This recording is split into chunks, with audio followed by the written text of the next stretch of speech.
A reading from the book of Genesis, chapter 3, verses 1 to 19. The serpent was the shrewdest of all the wild animals the Lord God had made. One day, he asked the woman, "Did God really say you must not eat the fruit from any of the trees in the garden?" "Of course we may eat fruit from the trees in the garden," the woman replied. "It's only the fruit from the tree in the middle of the garden that we are not allowed to eat. God said, you must not eat it or even touch it. If you do, you will die." "You won't die," the serpent replied to the woman. "God knows that your eyes will be opened as soon as you eat it, and you will be like God, knowing both good and evil." The woman was convinced. She saw that the tree was beautiful, and its fruit looked delicious, and she wanted the wisdom it would give her. So she took some of the fruit and ate it.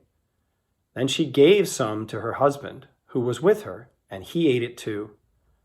At that moment, their eyes were opened, and they suddenly felt shame at their nakedness. So they sewed fig leaves together to cover themselves.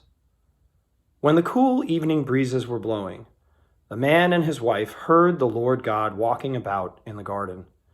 So they hid from the Lord God among the trees. Then the Lord God called to the man, "Where are you?" He replied, "I heard you walking in the garden, so I hid. I was afraid because I was naked." "Who told you that you were naked?" the Lord God asked. "Have you eaten from the tree whose fruit I commanded you not to eat?" The man replied, "It was the woman you gave me, who gave me the fruit, and I ate it." Then the Lord God asked the woman, "What have you done?" "The serpent deceived me," she replied.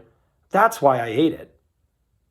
Then the Lord God said to the serpent, "Because you have done this, you are cursed more than all animals, domestic and wild. You will crawl on your belly, groveling in the dust as long as you live, and I will cause hostility between you and the woman, and between your offspring and her offspring. He will strike your head, and you will strike his heel." Then he said to the woman, "I will sharpen the pain of your pregnancy, and in pain you will give birth, and you will desire to control your husband, but he will rule over you." And to the man he said, "Since you listened to your wife and ate from the tree whose fruit I commanded you not to eat, the ground is cursed because of you.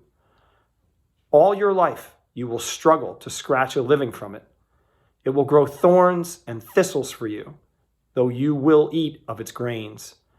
By the sweat of your brow will you have food to eat until you return to the ground from which you were made. For you were made from dust, and to dust you will return."